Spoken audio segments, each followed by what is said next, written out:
Bismillah ar-Rahman ar-Rahim. Assalamu alaikum wa rahmatullahi wa barakatuh. To all my Muslim brothers and sisters, to all my non-Muslim friends, welcome. It's been a while since I've done any audio. I had some free time this evening, so I decided to record this. So please feel free to question my thought process and also enjoy.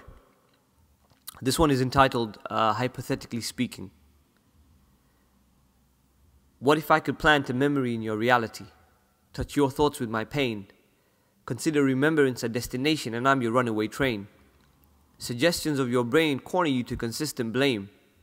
Every day you awake and every morning is the same. Dark clouds and ever persistent rain. Say you were on a plane free falling to gravity's calling. How would your heart manage the strain? It was never about how we had fallen but how we awaken. Replace sense to give back the dreams that were stolen. Tenderness and torture, carcasses for the vultures that pick the bones left by the hyenas. The representative monkeys swing on the trees for show, while the intercontinental elephants trample the ants below. Ebony eyes constantly seeking justice beneath African skies.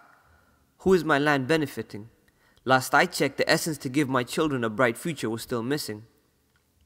Africa's splendor resides on a brochure.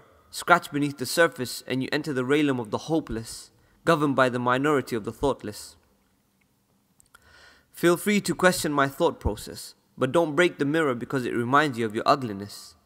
Cowardice and lies, as truth does not cause profit to multiply, thus the life force of the peasants must be present to apply. Mental slaves never pay respect to the gifts freedom gave, or issue the purpose of the streets they pave.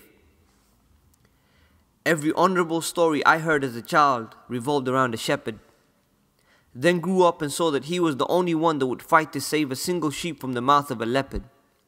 For days I carried this reality in my head, from running these streets to seeking rest in my bed. Sometimes they say I speak the dialect of the dead, different from today's ambition. I wish not to take from the poor man's bread.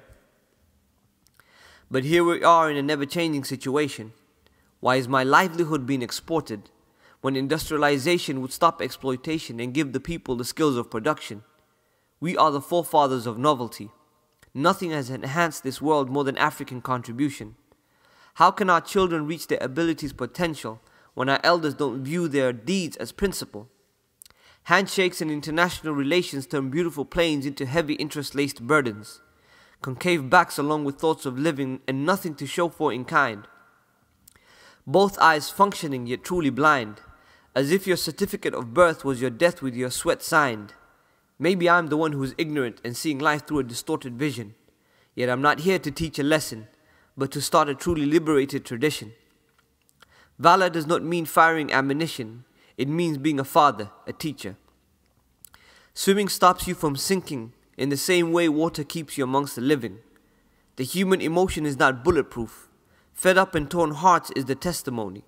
The cries of the young have a familiar melody. What I can't seem to understand is why there's so much weakness in the kindest hand. Africa is more than a diamond in the rough. It's the home of heavenly wonders. They say colonialism is over, yet they still plunder.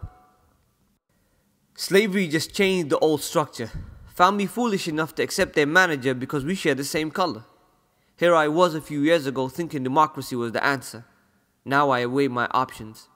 My heritage and my own makings will free me from these illusions.